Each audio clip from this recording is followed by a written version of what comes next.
Startup Podcast PH is co-produced by Y Spaces, Apiron, Tuala, Symph, Secuna, Red Circle Global, Maroon Studios, and Aim High. Check out our partners in the description. Welcome sa Startup Podcast PH, inspiring more Filipino entrepreneurs and innovators. Live tayo ngayon dito sa Azul Hub, Startup Incubator in Ateneo de Zamboanga University in Zamboanga City. We have Vende ERP and we have the CEO, Miss Jolicar Maranga. Hello, Miss Jolicar or Miss Jet? Yes Kamusta? po. Kamusta? Good morning, everyone, or good evening, nasaan man sa Earth. Buenos dias. Buenos Wow, in dias, Zamboanga. welcome to Zamboanga. Ayun. So, I've been here in Zamboanga 3 days ago, and I'm very excited to know about the innovators. Wow, the startups here, the innovations here. Ano nga bang mga pag-usad ng technology dito? Ano nga bang klase mga entrepreneurs ang andito? And I hope we get to learn more about that ngayon sa ating podcast sessions. But I'll let you do the introduction for Vende ERP, Miss Jet. So, ano nga ba ang Vende ERP? So, Vende is, ang nagpangalan ng Vende is yung co-founder namin. Sa Chabacano kasi, yung language ng Zamboanga, Na medyo halong Spanish. na medyo may Spanish, like, Vende is parang magbebenta. Benta, Vende yes. kita, meaning magbebenta tayo. Parang Okay. ganun. Oo. So, inano lang natin na V, Oo. kasi sa Spanish ata V yung vende, Yes, na ano lang, nahaluan lang kaya naging vende. Mm-mm. So vende means to sell or sell. Kasi this system is, syempre enterprise resource planning, just like any ERP, meant siya for, the enterprises. This one po, para siya sa MSMEs. So, siya, ERP system with artificial intelligence, pero for MSMEs. Kasi, di ba, kailangan ng MSMEs natin ng help and everything, backbone of the, the country. 99.7 or 99.5 5.5% of businesses businesses in the Philippines. Philippines are MSMEs. Yes, and syempre they need help. There was a time nung college ako, which is around many decades ago. Yung ERP is for big companies lang, Actually, diba? yes, Dati, yes, parang kapag may ERP ka, social ka na talaga. Pero, yun na nga, we're bringing ERP dun sa MSMEs para to help them compete, to grow, ganun. Yun po. Just to be clear lang, Miss Jet, ano nga bang ERP? And how will they help MSMEs? Okay. Yung ERP kasi, diba, Enterprise Resource Planning, para siya sa buong operations ng businesses. So, from transactions, kunwari, let's say, bake shop, ganun. So, from orders, mag-take ng orders, tapos inventory management, tapos profiling staff, everything, buong operation ng isang business, let's say, bake shop, encompassing ng ERP. So, tutulungan siya from start to finish. Ganun yung para sa buong enterprise mo. Para to help, syempre, yung business owner to grow and to scale. And siguro just to be, para mas baka may nakikinig dyan ng mga business owners here in Zamboanga, lalo na, in Zamboanga lang ba ang inyong mga clients or hindi naman? Hindi. Hindi naman. Meron kami But based ibang kayo in lugar. Zamboanga. But, Based kami sa ayun, so baka may nakikinig ng business owner, parang when will they need or like ano yung problem that ERPs will solve for them, or parang ano yung tinik sa lalamunan na nararamdaman nila na parang na hindi nila alam na ERPs pala ang sagot dun. Parang ayun, kasi I think some businesses are still, maybe they still do manual tracking ng inventory, ng sales, ng mga benta, ng finances, ng cash flow, ganyan. But I think ERPs automate them, right? Or parang digitalize it. So, ano ba yung parang nalulutas or nasa-solve na problem for them? Ito from our own clients mismo, yung sinasabi nila is, kahit nasa Boracay, sabi nung sa client namin, kahit nasa Boracay ako, namomonitor ko yung buong business ko. Okay. Something like that. So, yun yung pinaka parang, isa lang yun sa mga essence niya. Even, kasi diba pag business owner ka, lalo na sa Zamboanga yung mga business owners, minsan, nagta-travel, ganyan. Even if you're away, lahat ultimo order, ultimo movement ng inventory, nata-track niya. Meron kaming isang client, kasi sa businesses, 'di ba, merong mga problems, may mga pilferages, may mga something fishy going on. So, nung nag-digitalize siya, gumamit siya nung namin, Core ERP. nalaman niya agad na may something wrong with the inventory within a week. Other businesses discover pilferages around 1 month, 1 year too late na, umalis na yung umalis na yung employee nila. But, if you use ERP, if you have a system that can help you monitor inventory within a week, minsan nga within a day, pwede mo malaman there's something wrong with the inventory. Syempre, inventory equals money yun, diba? Mawala lang like, restaurant kasi yung isang client namin. Mawala lang yung meat niya. For example, 1 kilo a day, 5 kilos a day, diba? Pera na yun. So, if you have those kind of problems or issues, masosolve yun ng ERP. So, this is parang I think that on that part, that's like monitoring first of all. Kasi kung hindi digitalized, maybe pwedeng error nung employee, nung staff, pwede rin baka may sinasadya minsan na may mga kinukuhang mga gamit. Pero I think, kung ERP ito, kung digital, I think, correct me if I'm wrong, Miss Jetta, na parang automatic siya na for example, pag may bumili, ma-record sa log ng system yung sale, yung benta, then automatically ma-record yung pagpasok ng pera, ng cash, so automatic patatrack na, and then automatic na rin na matatrack sa inventory, mababawas ito. So sabay-sabay na siyang that's true. Ganun yun. For example, let's say yung bake shop. Pag may bumili ng cake, for example, 1 whole cake, tapos nakalagay dun sa cake, ang ingredient niya is, let's say, 200 grams ng flour. So, pag nabenta yung cake, automatic, malalaman nung client namin, which is yung may-ari ng business, na may nabawas na 200 grams ng flour. Now, pwede niyang gawin is, siguro magsa-spot check na lang, hindi na like, alam mo yun, hindi mo alam ilan yung flour na laman ng kusina mo. Magsa-spot check na lang siya, tapos pag nakita niya na, bakit wala ng flour? Supposedly may naiwan pa. So, pwede na siyang mag-investigate. Tsaka at least, meron kang copy na digital, you can, and pwede mo namang i-check kung nare-reflect niya yung nasa totoong, yung actual na yung flour. actual, Ang maganda doon, you can also parang connect that kasi pwede kang maglagay ng camera. Yun na, kahit nasa Boracay ka, you can see ilan na yung flour nandun compared sa system. Madaming ways. Pero yung sa bake shop, manual nilang tinitingnan yung yung supposedly inventory na sabi ng system, pati yung actual. Pero hindi na katulad ng dati na everyday or what. Ngayon is spot check na lang. And I think yung kinaganda nga dito that you mentioned na kahit nasa Boracay si business owner kasi I mean yung mga iba nag-business to have more time. Pero yung mga iba nangyayari nag-business ka, wala ka nang as you said kanina, wala ka nang 8 to 5 na work, naging 12 to 12 ka na. Naging 24 hours ka na.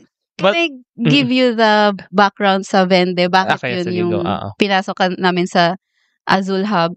Nag-start kasi, di ba, so nag-open yung Azul Hub ng parang call to proposals, call to pitch, ganyan. Nag-open sila. The night before, pinalitan ko yung ipipitch ko sana. Ano dapat? Dapat yung system, mobile apps for the lawyers. Kasi, sa lawyer world, medyo naghanap kami, walang ganun eh. Okay. Mobile app siya for the lawyers and For clients ng lawyer. For consulting, consulting, billing, everything. Document management, everything. So parang ERP din pero for lawyers. Yes. Okay. May full-blown design na yun. Like, everything, gawa na yun siya. Meron na siyang, tawag nito, meron akong pitch na slides. So, the night before, pinalitan ko. And nag-cramming ako the night. Ang backstory nun kasi, lumapit yung daughter ko sa akin. Tapos sabi niya, kasi sabi ko busy ako. Sabi niya, wala na daw ako time. Mama, you don't have time anymore. Tapos sabi ko parang, ha? Tapos ma-realize mo, wala na pala talagang time. So, how many MSMEs are like me? Parang ganun ba? So, yun yung finish ko. Hinabol ko yung slides ko. Yun yung finish ko pagka morning. Wow. Yeah. Dahil pala sa iyong daughter. Yeah, that's my kaya story. Kaya din, kumbaga nabuo yung ideation. Yes, tama kasi yung sinabi mo, like, di ba nga gusto natin mag-business para free time. Pero pagdating sa business, parang nandun na 12 to 12. And ayun, so with the help of automation tools, of digitalization tools like ERPs, so bring back the time that you really deserve. Yes, for you. Correct. Oo. Ayun, going out to the ERP just to see how it really works. Kasi according dito sa ating meron tayong research, meron tayong document. So the system provides comprehensive solutions for MSMEs, may basic and may advanced. Ano nga ba yung basic and yung advanced? Yung basic kasi like the normal regular ERPs that we have, inventory and everything. Yung advanced is yung may AI na siya. Yeah. Oh, wow. So how does the AI for the ERP work? Actually, yung AI is under development pa ngayon. Yung ERP core kasi and system, gumagana na yan siya since 2013. Gumagana na siya. Pero yung AI, ina-explore namin, second algorithm na yung ano namin. Kasi yung first okay naman. Pero syempre, we're exploring stuff. Ang AI ngayon, hindi siya conversational. Hindi pa siya conversational. Ano siya, ang pinofocus namin ngayon is yung part ng purchase order. So, if we talk to MSMEs, yung problem niya, kasi we've talked to a lot of MSMEs, yung problem nila is minsan, over sa stock, yung mga, di ba, mga ingredients, for example, na-expire na lang, hindi pa nagagamit. Yung minsan naman, umu-order yung customer, pero walang stock ng ingredients. So, for example, sa bake shop, hindi nila mabibake. So, medyo, sa example sa bake shop, sa MSME, medyo mahirap yan. Sort of magic if kaya mo yang isipin. So, ngayon yun yung try to solve ng AI, like, to help you with your purchase order. I see. Okay. So, I think ito yan eh. So, ERP, the basic one, is parang more of the monitoring, of the tracking, the monitoring. Yes. And then, for me kasi ang AI, siguro bigyan ko lang ng larger philosophy dito, di ba nung Industrial Revolution, parang naging may mga steam engine, may mga, so na mass produce, nagkaroon ng mass production, mass movement. But for me, ngayon yung AI, kaya siya revolution kasi siya parang the computers na tutulungan niya for mass decision making yung mga tao. Yes. So, and I guess dito, after monitoring, after tracking everything, you still need to decide as a business owner. Kailan ka ba bibili? Will you maybe even when you will invest on other equipment, on more things. So I think ngayon, the AI in the ERP will also analyze your parang current status. Yes. And then recommend ano ba yung dapat mong gawin as a business owner. Yes. So yung basic na lelesen niya yung parang industrial work kasi you don't have to manually track, manually monitor. Yung advanced, correct me if I'm wrong, yung parang AI dito, nalilesen niya yung decision making, yung sakit sa ulo rin, yung stress sa utak. True. Kasi the AI will decide for the business owner. Is that correct? Yeah, exactly. Although yung AI will not replace the business owner. Yes. Parang it will help the business owner decide. Ganun. Parang meron siyang, ang vision dyan is parang meron kang business coach in a software. Later on, you can talk to the AI na. Pero right now, may inaayos pa kami. Hindi pa siya conversational. Kausap mo na rin na, may pangalan ba to? Or si Vende. Uy, Vende, ano bang gagawin ko sa negosyo ko? Ganyan. Anong gagawin ko ngayon? Mahina sales ko. Sasabihin niya, kasi gano'n. Actually, pwede rin, no, na parang, the AI in the ERP will tell you, ano ba yung malalakas na product? Yes, ganyan. Yun. Exactly. So, it can also help you optimize yung production, maybe. And parang ano ba yung dapat mong i-focus na product? Maybe, parang ganun, So, yes. Exact yun siya. Meron din seasonal, for example. Kasi nilalearn niya man yung data mo, diba? Parang sabihin niya, last year po, meron kayong ganitong orders. And based on your growth, usually 12% growth. So, expected nyo, ganito yung kailangan floor nyo. Something like that. Something like that. Oo nga. Hindi mo na rin kailangan as a business owner manually isipin kung kailan ka nga mauubusan, kung kailan ka dapat bumili kasi not just pala on the inventory side but also on the profit side para mas ma-maximize yung kikitain mo as a business. Maximize profit, maximize time with family. Every business owner's dream. Ayun. So actually, ito nga, yung parang contents or modules ni ERP ay order transactions, CRM. What is CRM pala? Customer Relations Management. Mga clients. This is not for bake shops, no? Or for lahat talaga. So, as in, for bake shop, yung customer nila. Okay. For gyms, yung mga gym members. And I think for bake shop, para matrack yung mga buwibili, and maybe kung nagbayad na ba ganyan. Parang may billing din ba dito na? Yes, actually sa mga bake shop like yung sa client namin, yung gumagamit ng vending ngayon, hindi kasi siya hindi siya billed. Like, magbabayad ka and then, mag-order ka and then mabayad ka Bayad agad. agad. Pero yung CRM, yung Customer Relations Management Module, is meant para i-profile niya. Kasi, sometimes kasi, yung customer, willing sila to be profiled. Okay. Sabihin sa'yo ng system, 50% of your customers are doctors. Why not mag-open ka, doon ka sa doctor? Or 99% of your customers nagpapadeliver, for example, sa Barangay Canelar. So, kung mag-open ka ng branch, doon ka sa Canelar. Something like that. Wow. That's very rich data rin na magagamit nga ni AI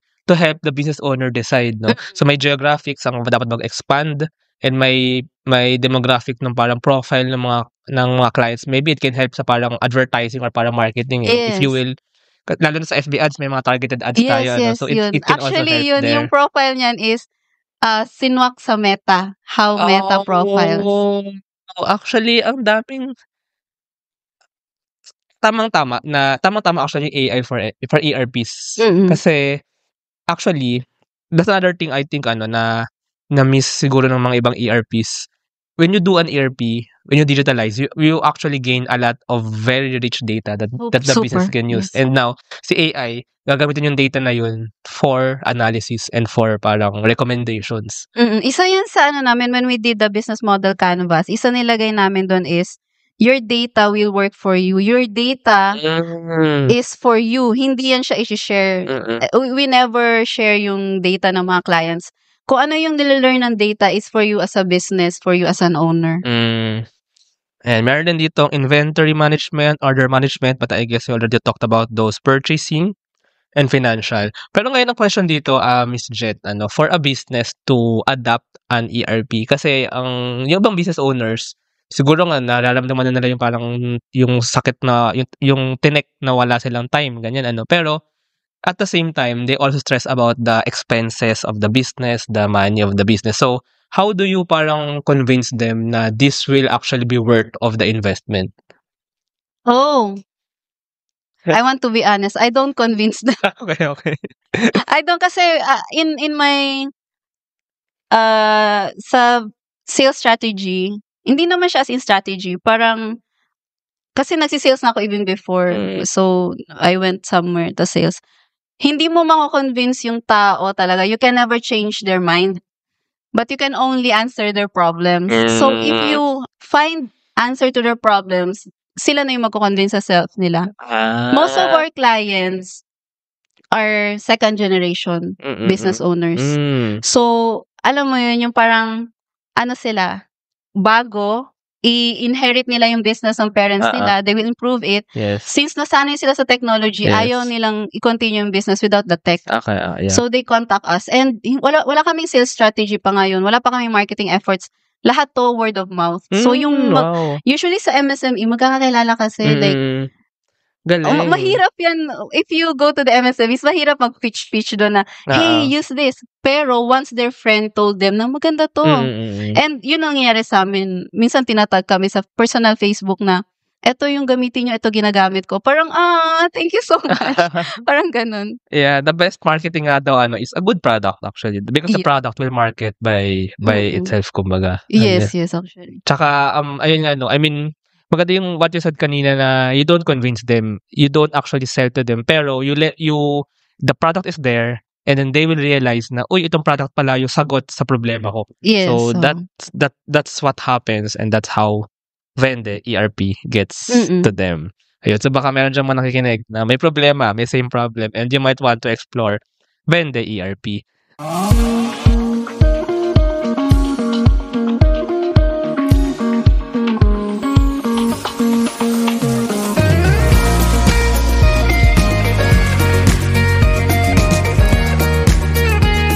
Trust the digital future with Twala. Secure and tamper-proof digital signature. Electronic notarization service. And custom AI agents for intelligent document workflows. Visit twala.io to learn more. In today's digital world, your organization needs more than just technology. It needs a strategic partner. At Symph, we build web and mobile apps that drive innovation for startups, enterprises, and organizations worldwide. Visit symph.co today. Protect your assets from bugs before bad hackers exploit them.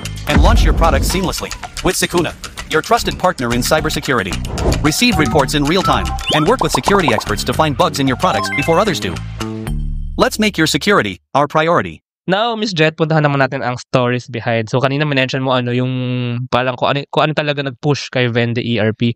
Pero, siguro can we know a bit of your background and maybe ng iyong co-founder na andito. And, paano kayo nag-start sa business world or sa startup world? Ano kami nag-start? Okay.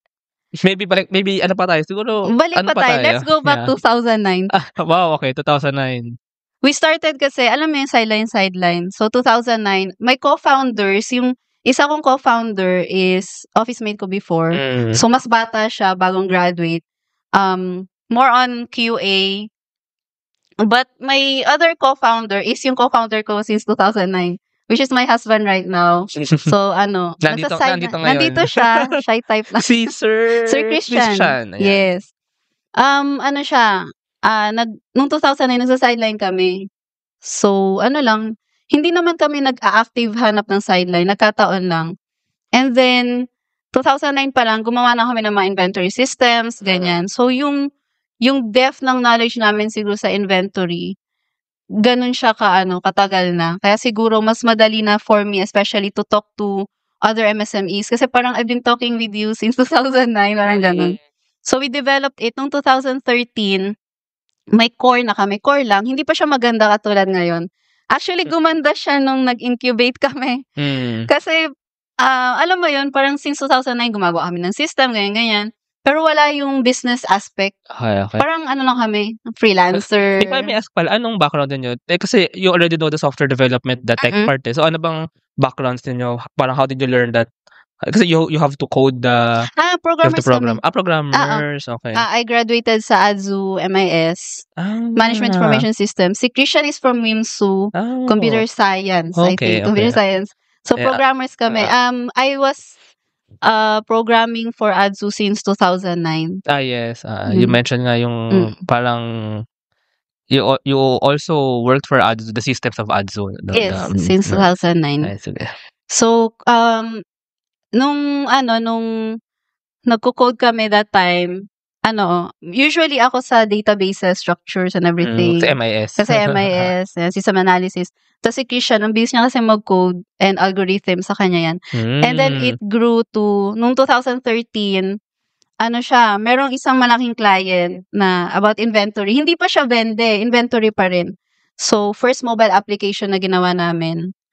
Medyo ERP na siya, pero hindi pa siya ganun kaganda. And then, nung nag-incubate kami in 2023,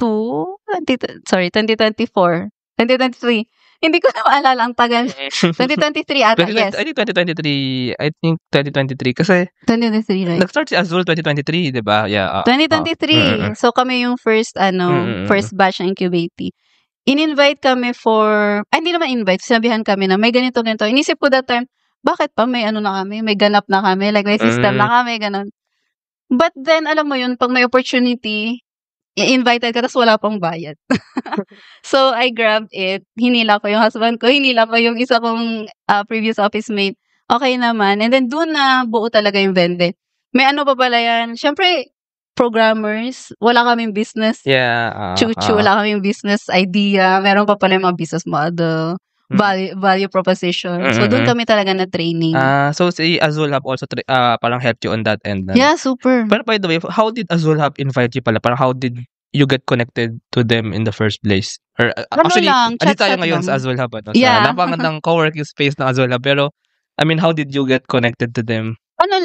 Kakilala lang din. Tapos may nagpo-post sa Facebook na may ganito, may incubation, business incubation. Yeah, kasi I mean, in what I see, parang ang takeaways din dito, first of all, ang laking advantage ninyo na you have a tech background actually for this na you studied that in college, Yes. And then nag-open ng mga opportunities. Actually, I think, lalo na hanggang ngayon, malaking advantage pa rin if you know tech, if you have this tech skills, Second, I think the connection nga, the network somehow led you to being incubated here in Azul Hub. And mas natulungan nga yung business side, Pero maybe, naka kumbaga nakatulong din mo si Azul Hub maybe for like the kumbaga marketing pa, ganyan, network pa. Mm. Actually, yung isang client yung pinaka-last is sasabihin lang namin na incubated kami kay DOST Azul Hub.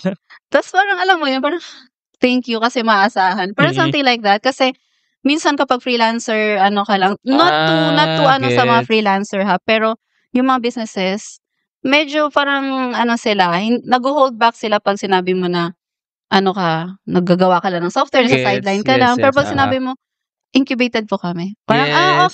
okay. Parang ganun. True actually. Parang branding din siya somehow and parang reputation nga ano. Kasi Yeah. true, in the world of freelancing, mga individuals yan eh, mga individuals. So, you might have your portfolio ano and maybe you have built a good portfolio. Pero I think iba pa rin pag parang attached ka and parang somehow may backing ka ng isang institution nga like Yeah. Azul Hub, which is actually, so si Azul Hub, it's from ADZU, it's the TBI here in Ateneo de Zamboanga, and it's part of the Ascend office na meron din tayong Fab Lab here, Application Lab Yes. na kanina I talked with si Sir and merong mga 3D printers, Yes, meron. motion capturing cameras, Yes. and even sa ITSO. So I think dun yung parang mga IP services, trademarking, etc. And open mga yun sa mga incubatees and open din yung mga yun sa mga, even sa mga hindi incubatees, even outside. So baka meron dyang mga Zamboanga business owners. For Zamboanga, no? Or mainly. For Region 9 and BARM. Ayan. Nice. So open ang services ni Ascend and the Azul Hub for Region 9 and BARM businesses. Going back, Miss Jet, actually I have questions on parang on getting customers. First, siguro nga nag-start from 0 to 1 and then from 1 to more, Ang question ko dito is, paano nyo, well, you said kanina parang word of mouth siya, pero paano nyo minamanage na parami yung mga clients? Or dahil ba meron na kayo ng program, ng ERP, mas, kumbaga somehow, mas madali na siya i-deploy sa mas maraming mga customers? Ang nangyari kasi, kasi siya, mix kasi to, it's a weird thing to do. Kasi,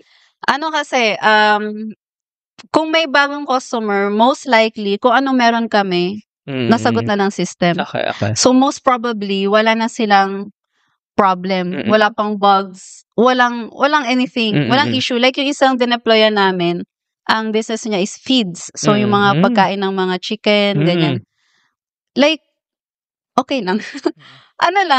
Bigyan namin siya ng access since online, cloud naman, di ba? So, you mean para siyang subscription style? Subscription, SaaS siya. Okay. SaaS-based siya. Nice. So, sila, bibigyan ng, for example, mag-email lang sila, parang, I need a system. Tapos, okay, deploy. Tapos, bibilang namin sa monthly, ganun. Nagpapa-enhance sila, pero usually reports. So, yung customization nga is more for the reports? Reports na lang. Gaano katagal yung deployment pala, if I may? Or mabilis lang ba yun? Less than 24 hours. Less than 12 hours. And then once they have access na to the ERP, kasi kailangan pa nila i-customize din for their own inventory, for their own, diba? So, pang ERP. Parang they still need to upload ba yung parang mga inventory nila? Yes. Ganun? They can give us the Excel file. We will upload it for them. Ganun. Wow. Mabilis lang. Okay. Yung deployment namin with the feeds, ang bilis siguro. Wala pang 24 hours na. Wala pang 12 hours. Wow. Kasi yun din isang factor why some businesses hesitate, lalo na nasabi mo kanina na parang dominated by or parang mga large companies lang yung may mga ERP.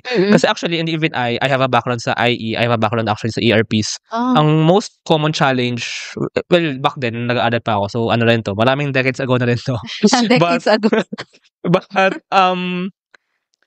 the most common challenge is first yung cost, but I think yun nga yung na malaking improvement din, parang malaking barrier din yun na natanggal nyo yung, kasi this is for MSMEs nga so for sure this is lower cost, diba? Yes, of course. And second, yung deployment part, kasi sabi dati, for those ERPs, lalo yung mga corporate level, kailangan mo pa ng trainings, kailangan mo pa ng mga engineers, ganyan. Before, tapos mag-encode ka pa ng mga 1 million file, Yes, 1 yun million nga, item. oo. Actually, ako, I have background kasi sa warehouse ng isang big FMCG company and ayun, so parang ano siya, as in, I think alam naman natin yung mga sikat na ERP dyan na malalaki Oo. but ano siya, I think it takes months pa nga to deploy fully to pero yung sa inyo, since this is for MSMEs, talagang build siya na mabilisan din. Right? Yes, dapat. Kasi MSME ka, you have to act fast to grow fast. Tsaka ano ba, this is for parang per shop, I mean, what if the MSME has like branches? Ready for branch yung ERP. So, it's gonna be a different account or parang ganun, different? Same account. What if you are the owner, the same dashboard. One dashboard. Hindi ko lang maalala. Meron kami isang client, I think one dashboard, 4 branches.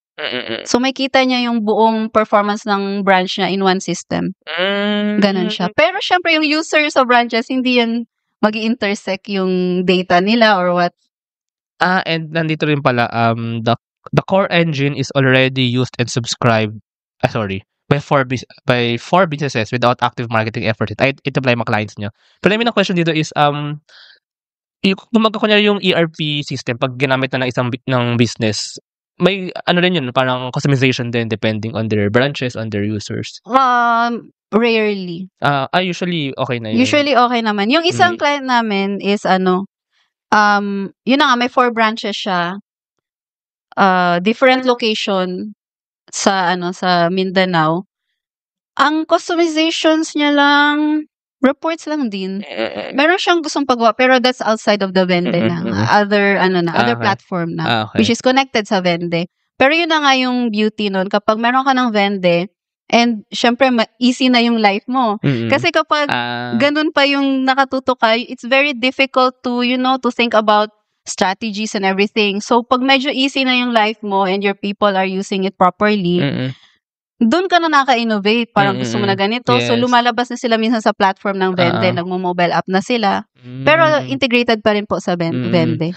Yeah, tsaka good thing you mentioned that pala, kasi as a business owner, your time should not be on the daily operations, on the daily management. Yeah, you should fire yourself from that. Kasi pag CEO or president ka, di ba? Parang, how can you strategize kung nandun ka sa battlefield? You should strategize regarding how the business will thrive, how the business will grow, so yes, you should spend your time there and have Vende ERP do the well, at least with in combination then with employees, with staff, but let it do the operations. Yes, going back, Miss Jet, sa story, I'm also wondering pala, so you started as freelancers and then now parang are you did you parang already have like a company for this, parang not just freelancing, pero registered na kami as in actually company na as in registered na kami sa SEC. Tapos yung ibang mga permits, yung bookkeeper na lang yung gumagalaw nun.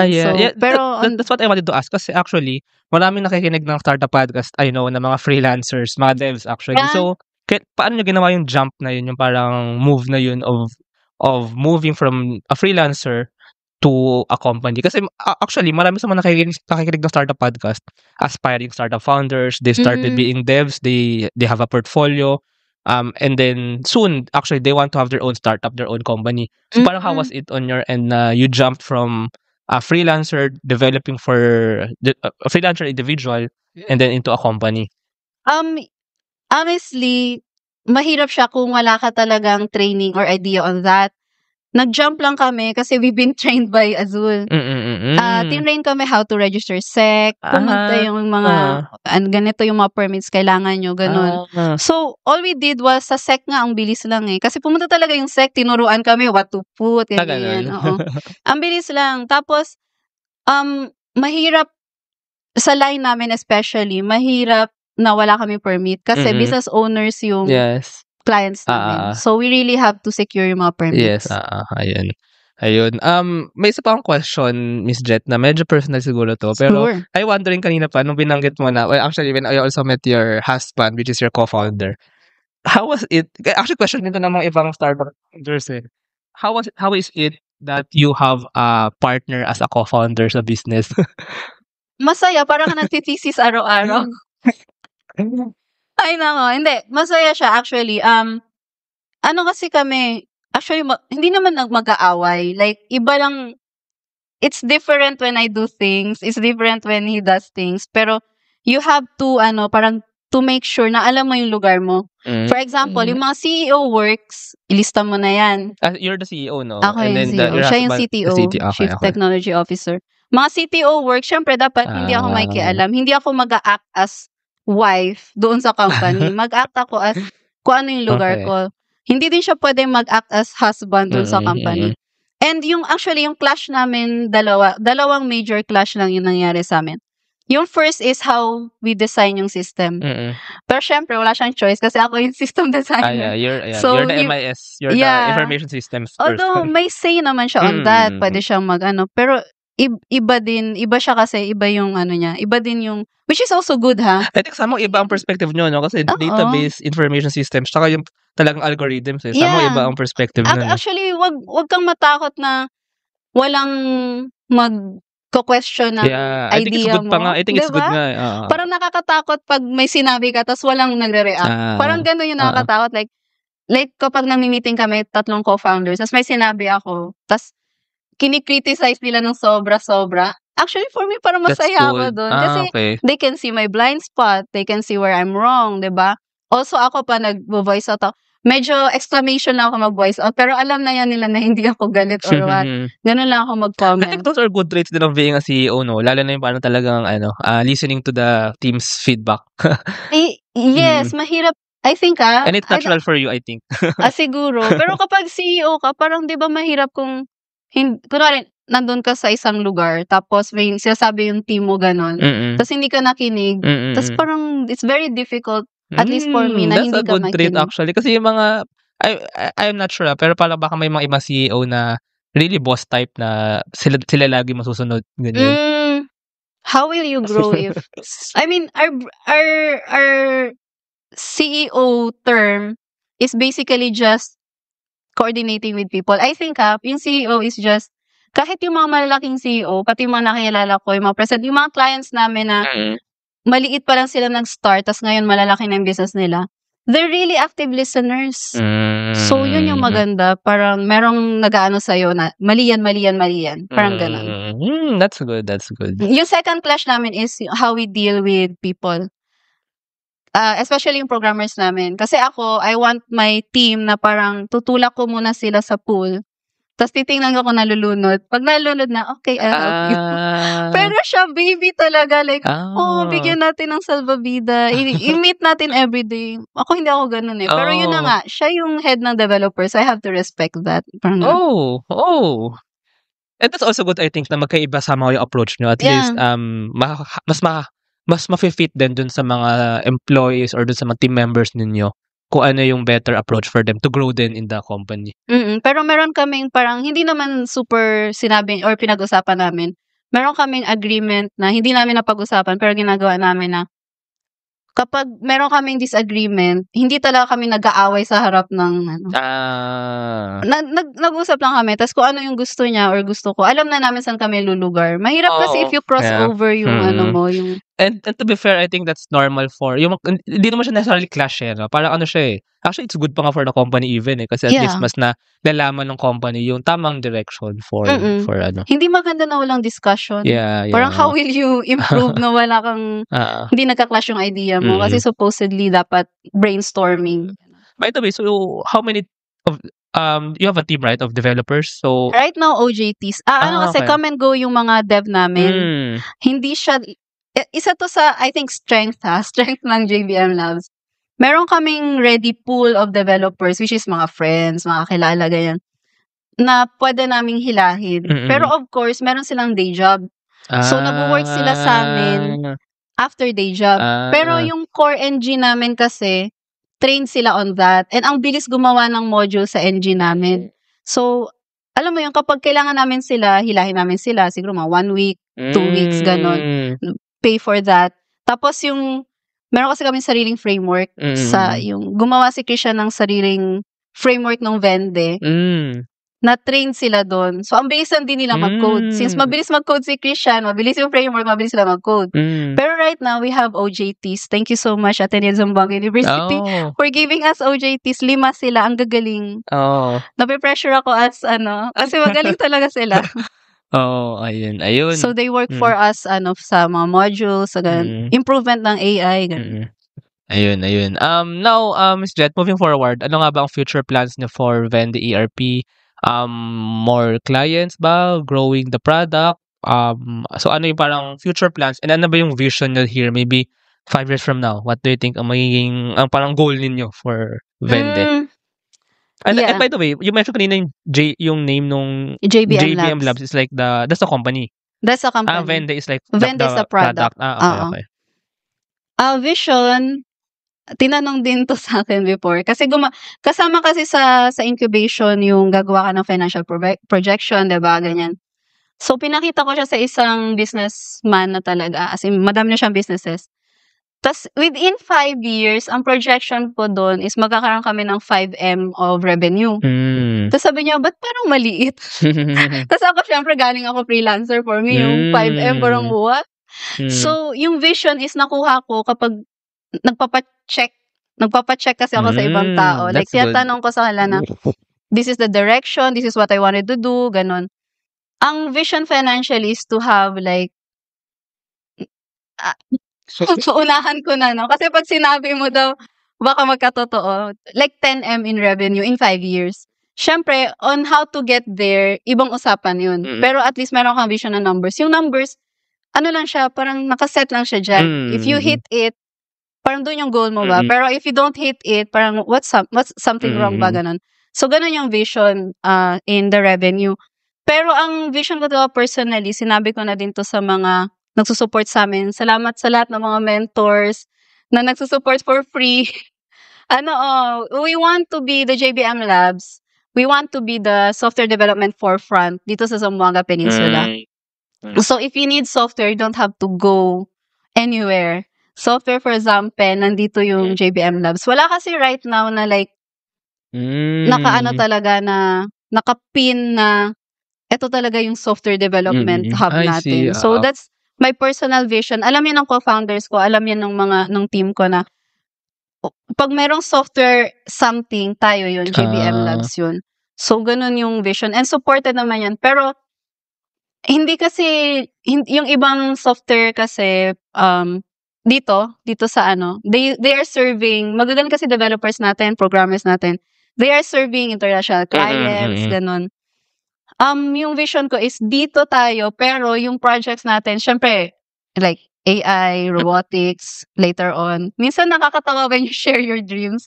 Kasi parang sabi ko, I wanted to parang yung mga microchips, ganun. Pero yan, within 5 to 10 years siguro. Pero ganun yung target, like, bringing the technology sa Zamboanga City. Kasi, contrary sa sinasabi na ayaw ng mga MSMEs, ayaw ng mga city, when you talk to them, excited sila kapag may technology, lalo na yung new generation. Yeah. So I think that's parang good strategy din somehow, na you're the go-to software development sa Zamboanga, for example. And maybe it comes along na the team then will grow, or yung parang base of developers will grow kasi marami din ng talent sa Zamboanga. Super. No? And if, lalo na I think ngayon, palakas din ang innovation culture sa Zamboanga. So may dalawang TBIs na dito sa city, dito, tsaka sa WIMSU, dito sa Ateneo de Zamboanga. So parang maybe there will be more startups, and then maybe parang what they will be thinking of then is parang they can outsource or they can get your services to develop So parang ang tingin ko kasi ngayon ang tingin ko actually sa software development, parang ito yung mga mga builders. Ito yung parang new labor force sa panibagong mundo natin na digital world, AI world. So, ang laking bagay if kayo yung maging go-to na panggagalingan ng mga puwersa ng mga nagka-code. Kasi kung palami ang mga software, o mga digital advancement, tech advancements, lalo in Zamboanga, so kayo ang... Yeah, ang goal talaga namin will be ahead of the curve. So, pag nandun na yung, for example, yung workforce, yung mga software programmers, pag nandun na sila, nandun na din kami to either guide them or to learn from them. Ang ano kasi nangyayari sa software development ng Zamboanga City, sa mga programmers, specifically in Zamboanga City, hinahire ng mga, I have nothing against them, pero syempre they need to earn. Yeah. Pero ang gumagamit ng workforce ng Zamboanga City, ibang city, sometimes ibang country pa. Pero ang gagaling kasi ng product natin, ng mga Zamboanga products, Zamboangueños programmers. Magagaling yan. Yung iba, yung mga kabatch ko, mga ibang naging students ko, international. I mean, okay naman kasi syempre yung earnings nila. Pero when that time comes na gusto na ng locals natin to work for local, especially, isa din to sa vision ko, syempre naging programmer ako. I want the programmers to be paid yung ano talaga. Yes. Kung pwede international level, di ba? True. Gets. Tsaka, I mean, for example, even if like, for example, the Zamboanga LGU, di ba, mga projects nito, so for sure, maraming tech talent na kailangan yan darating. And even yun nga, kumpare pa ng parami ang mga restaurants, bake shops, hotels, feeds, yung mga potential clients na mga ERPs, So, ayan, I mean... Ano kasi, yung Zamboanga City, hindi lang, it's not just serving, di ba yung Zamboanga City, yung location namin mismo, it's not just serving Zamboanga City alone. We're serving the Barm, we're serving the Sur, Norte, around us, yung peninsula mismo. The whole Zamboanga region, the whole region. The region 9. So, kami yung go-to, kahit hindi sa software. Yung, di ba, yung, for example, yung mga malls namin, yes. Go-to mga siya. systems ng mga So, yun yung maganda sa positioning ng Zamboanga City.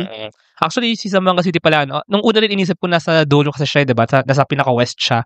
At actually, pinaka-south, tapos pinaka-west ng Mindanao. Pero actually, gitna pala siya. If you will consider si Barm pa. Yeah. Sila Basilan, Sulu, Tawi-Tawi. Gitna siya ng Basulta, tsaka ng Zamboanga region. Ng Sur, pati ng Norte. So, what is Sibugay. Sur, Sibugay, and Norte. So, gitna kami. So, pag pumunta silang lahat dito, party-party. Madami talagang tao, party-party. So, kayo na ang I mean, that's a good vision. Kayo ang go-to tech talent supplier or parang tech talent or parang software developer na dito sa software. Ang vende, isa yan sa mga products. Pero syempre, later on, mag-evolve, madadagdagan. Ganun naman talaga sa Pero focus on one product, yun yung ginagawa namin ngayon.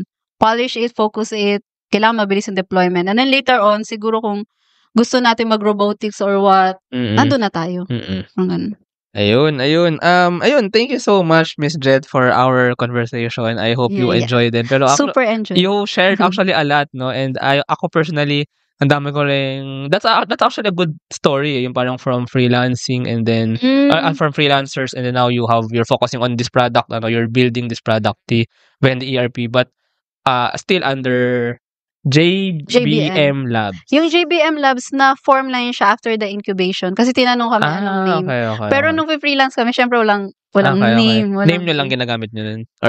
Name lang then namin. you just have your portfolio. Ganun lang. Personal. Pero may branding na, di ba syempre? May branding ka dapat. Ganun. Tuturo kasi yan. Kaya nga, guys, don't skip incubation. Yes. So, pa-incubate na tayo kay Azul Hub. I think mag-open daw for new incubations, new batch. Soon, very soon. So, abangan din natin yan, ang announcements from Azul Hub.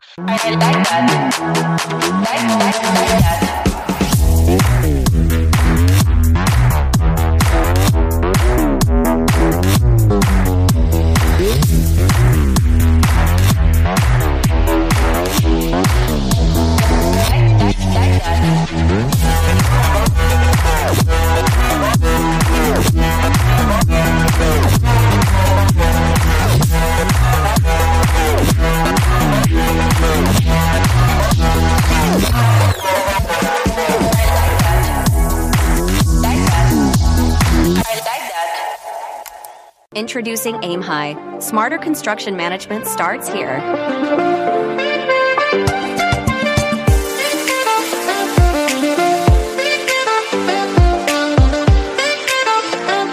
Monitor costs and progress with real-time insights. Plan ahead and adapt with streamlined scheduling tools. Make data-driven decisions to avoid costly delays. Increase efficiency and profit with Aim High. Running a business? Make it smarter with Red Circle Global. Streamline operations, boost productivity, and manage everything in one powerful ERP system. Book your free business demo today at redcircleglobal.com. Guided by one of our top experts. And ayun, thank you so much, Miss Jet. If Thank our you. listeners pala want to know more about JBM Labs or Ven, the ERP, baka meron siyang Zamboanga business or even outside Zamboanga na gusto, interested na dahil actually, very neat yung pag-present mo sa akin Oh. so, baka meron siyang interested, so how can they know more? Maybe you can lead them to the Facebook page or website. Yes, we have Facebook page, JBM Labs PH. Tapos yung website namin is, kasi siya, may nag-sponsor na unit, JBM Labs.zambo.tech. So, nasa Facebook din ang link. And then, nasa LinkedIn din ako, so Jet Maranga. Nasa Facebook din ako, I guess. Hindi, talaga, JBM Labs kasi. Okay. And email, jbmlabsph@gmail.com. So, my life is revolving in LinkedIn, email, and Facebook page yun. Yung JBM Labs pala, Jolly Carby Maranga. Jet, yun ba yun? Yung ibig sabihin niya? Or... Napaka-narcissist pakinggan. No? Nakita ko lang kasi dito eh. Hindi kasi, paano ko ito sabihin? Yung brother ko yung nagpangalan. Okay. Ang Maranga is because of my husband. Yung B should be the Bannister part, yung isa naming co-founder. Tapos J is the Jet. Pero, okay. nung 2020 pa lang, we wanted to put up a business. JBM na yung tinawag nung brother ko. So, kineri ko lang. Hirap kasi mag-isip. Yeah. Nung tinanong kami sa incubation, what's your company name?